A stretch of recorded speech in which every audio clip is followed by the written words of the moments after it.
É isso aí, galera do Vascão. Vamos reagir a mais um vídeo aqui do SBT Sport Rio. Já quero deixar os créditos ao canal. Hoje, dia 6/9, o Vasco entra em campo no dia 11, né? Daqui 5 dias, Vasco e Atlético Paranaense fazem a decisão para ver quem avança às semifinais da Copa do Brasil. O Vasco largou na frente e tem totais chances de se classificar a essa semifinal e enfrentar aí, não me lembro mais quem está do outro lado, o Atlético Mineiro ou o São Paulo. Eu acho que dá Vasco e Atlético Mineiro. Vamos torcer para que o Vascão consiga se classificar, faça um jogo bem ok, né? Vamos lá, deixa o seu like, se ainda não é inscrito, se inscreva no canal e vamos ver o que Pedrosa, Venê e Fernandinha têm a falar. Acho que um novo mascote está fazendo muito sucesso. É o gatinho do lateral Paulo Henrique. Fica tranquilo que não sou eu não, tá, Pedrosa? Olha o que a data FIFA faz, né? Ai, meu Deus. Ele falou sobre o seu pet numa entrevista para Vasco TV. Cadê? De velocista para velocista, o lateral do Vasco, Paulo Henrique, tem um aliado importante no bom momento do time. É o seu gatinho Jake. Ele tá com a gente desde 2020, se eu não me engano. 2020. E então já vem acompanhando em Curitiba, foi com a gente pro Rio Grande do Sul, foi para Minas e agora veio para cá. O felino leva o nome por conta de uma famosa série americana e já virou o xodó da casa. Ele é um sonho que Paulo Henrique não pôde ter quando ainda era criança. Eu sempre tive vontade de ter, sempre gostei, desde que eu me entendo por gente. Minha mãe não deixava eu ter em casa, então na primeira oportunidade que eu tive fora de casa, eu procurei para adotar. E é só ver uma bolsa do Vasco que ele já fica assim. Um mascote que é camisa 10 e já ganhou um coração cruz-maltino. Oh, meu Deus, agora eu tô fardado de Vasco.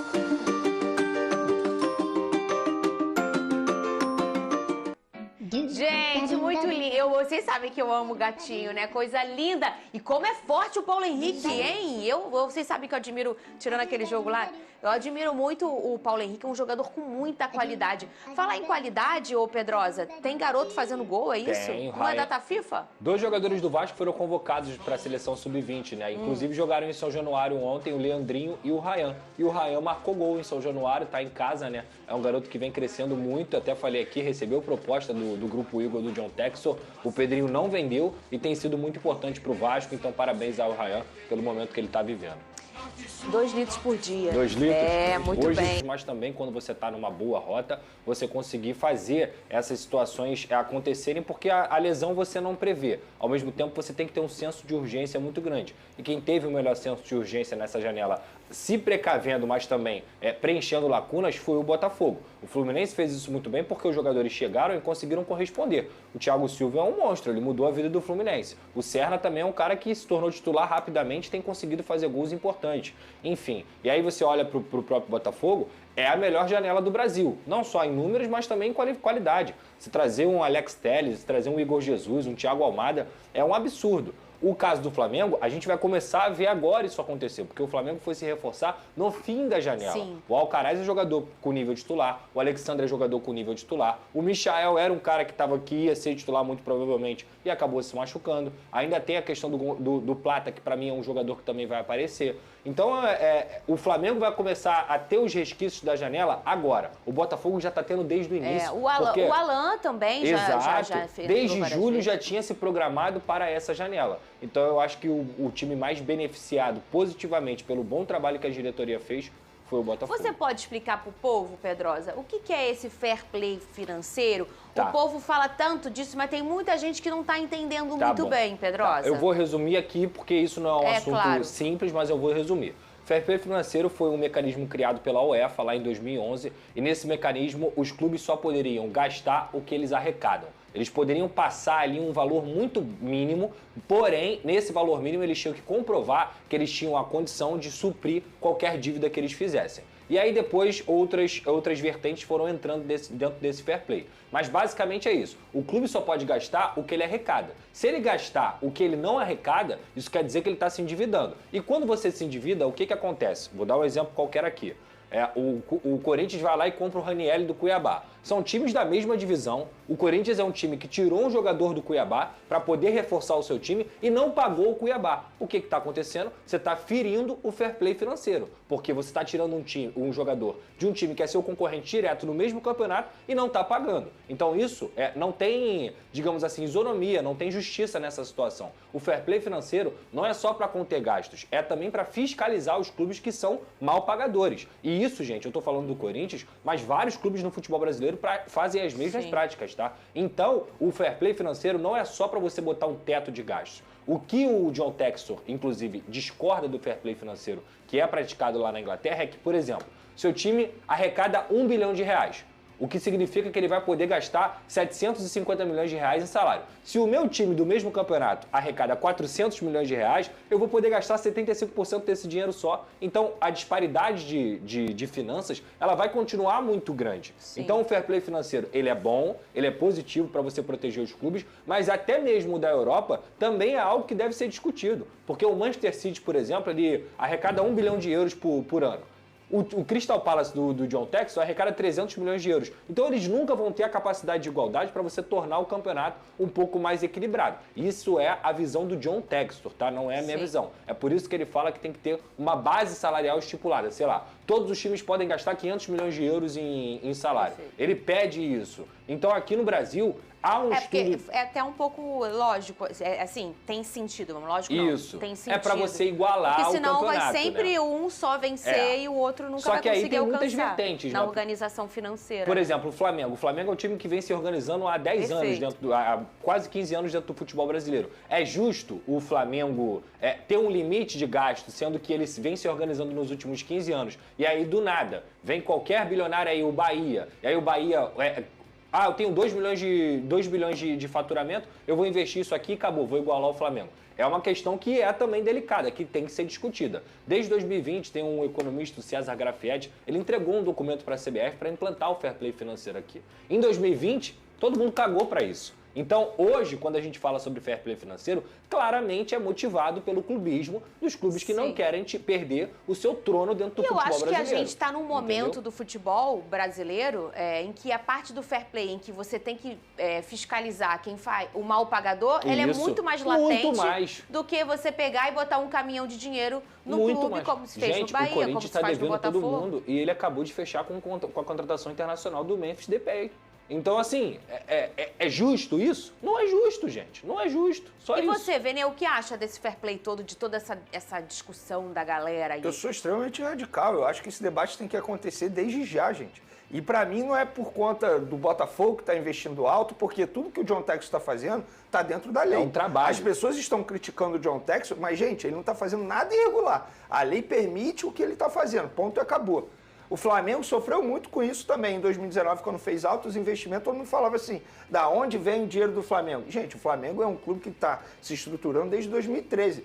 O meu ponto em relação ao fair play, o Corinthians é um baita exemplo. Gente, o que o Corinthians está fazendo é um tremendo de absurdo. Se põe no lugar do presidente do Cuiabá. O Cuiabá está brigando com o Corinthians para não cair para a Série B. O Corinthians contratou um baita jogador junto ao Cuiabá e está devendo 11 milhões de reais ao Cuiabá. Eu estou citando o Cuiabá porque está ali, ó, no mesmo nível do Corinthians, na parte técnica. Mas o Corinthians deve ao Flamengo a compra do Mateuzinho, mas pagou 500 mil reais ao Flamengo para o Hugo Souza jogar e depois deu uma entrevista dizendo que já tem dinheiro para comprar o Hugo Souza. Por que eu não pego o dinheiro que vai comprar o Hugo Souza e paga os clubes que o Corinthians está devendo? E são vários. É Toluca, da compra do Pedro Raul, é o Flamengo do Mateuzinho, é o Cuiabá do Ranielli. Tem vários outros, é o Santos Laguna do México, que já foi à FIFA contra o Corinthians da compra do Félix Torres. O que eles estão fazendo é um tremendo de absurdo, gente. É um absurdo, é feio. É feio. E é justo o Corinthians, por exemplo, não cair para a Série B e o Cuiabá acabar caindo para a Série B? Claro que não é justo. Então é óbvio que o debate do fair play financeiro tem que existir. Mas não porque o Botafogo está investindo alto, porque o Palmeiras investe alto ou porque o Flamengo investe alto. Tudo que eles fazem está dentro da lei. Todo clube ali que está fazendo isso está estruturado. Agora, o que o Corinthians está fazendo é um tremendo absurdo. É cara de pau, inclusive o presidente dá uma entrevista como ele deu recentemente. E só para finalizar, quando você tem clubes que fazem alto investimento, você tem a oportunidade, por exemplo, de melhorar o nosso produto. O Alexandre preferiu vir para cá do que ficar lá na Europa, o Thiago Almada, o Igor Jesus, ou vários outros que a gente poderia citar aqui. Então, para clubes organizados que investem muito, é ótimo para o futebol brasileiro, porque melhora o nosso produto. As pessoas do mundo inteiro vão querer assistir. Caraca, vai ter um jogo aqui, Memphis Depay contra o Payet do Vasco. Então, isso é muito maneiro de você ver. O ponto é, as regras são necessárias para que esse tipo de situação não aconteça. E a culpa não é do Botafogo. O Botafogo não tem que ser o foco dessa história. Porque o Botafogo é um time que está, desde 2022, montando um time à base de scout e só foi investir alto nessa temporada. E o trabalho que o Botafogo está colhendo hoje foi plantado também lá atrás. Então, assim, quando o Botafogo perdeu o Campeonato Brasileiro em 2023, dezembro, alguém falou assim, vamos implantar fair play financeiro? Ninguém falou isso. Só começou a falar agora. O foco não é o Botafogo. O foco é melhorar o nosso produto. Muito bem, olha só, gente, já vão... É isso aí, galera, né? Tem times que pode, isso tá mostrando que tem times que pode. Hoje, tudo gira em torno disso aqui, ó. Você pode gerar isso aqui, vão dar um jeitinho para você permanecer na primeira divisão, tá? Que é o caso aí do Corinthians, é o caso de um Flamengo, né? São times que geram papel, gera riqueza, gera audiência. E aí, meu irmãozinho, esquece, né? São coisas que a gente nunca teve. Nunca existiu essas paradas aí. Só que a gente agora tá vendo. A internet, ela chegou para mostrar pra gente o que realmente acontece, o que realmente sempre aconteceu nos bastidores do planeta. E um dos motivos, né, dos caras estarem aí querendo calar a população mundial, né? Não é só brasileira, não. Só que muita gente não está percebendo o que está acontecendo, né? Muita gente está desacordada, está achando que é nós contra fulano e etc. Não, gente. O cara quer calar todo mundo. É porque, ó, vocês estão entendendo? É geral. É geral. Porque movimenta a papelada aí. Olha o Corinthians agora investigado por lavagem, cara. Você é louco. O negócio tá complicado, viu? Tá complicado, mas vamos falar aqui de futebol. Não estamos tendo jogos, né? Vasco, vamos ver aqui. Tabela do Campeonato Brasileiro, liderada hoje pelo Botafogo. Para mim vai ser campeão da Libertadores e do Campeonato Brasileiro. Vasco segue em 8º colocado com 34 pontos, logo abaixo o Atlético Mineiro com 33. O Vasco tem um jogo a menos contra o Cuiabá, pode chegar a 37, mesmo assim não sairia da posição, mas ficaria a 2 pontos do Bahia, que o Bahia já tem 25 jogos, tem 39 pontos. Vamos ver, né? Vamos ver como será aí o Vasco nos próximos jogos. Óbvio, o Vasco vai perder, tá, gente? Vai perder. Quanto mais vitórias, mais perto de uma derrota. O Vasco está a 3, 6, 7, 8 jogos sem perder. Próximo jogo do Vasco contra o Atlético Paranaense. Que não seja contra o Atlético Paranaense, né? Que seja ali um empatezinho. E depois tem o Flamengo. Só que o Flamengo também tem jogo complicado para fazer, né? Provavelmente vai enfrentar o Vasco com um time reserva. E aí é a oportunidade para o Vasco. Reserva do reserva, né? O Flamengo tá com um time completo aí lesionado, né? Rascaeta, De La Cruz, etc e tal. E aí dá pro Vasco somar ponto diante do Flamengo também, porque o Flamengo já na outra quarta após o jogo do Vasco já tem o Peñarol pela Conmebol Libertadores.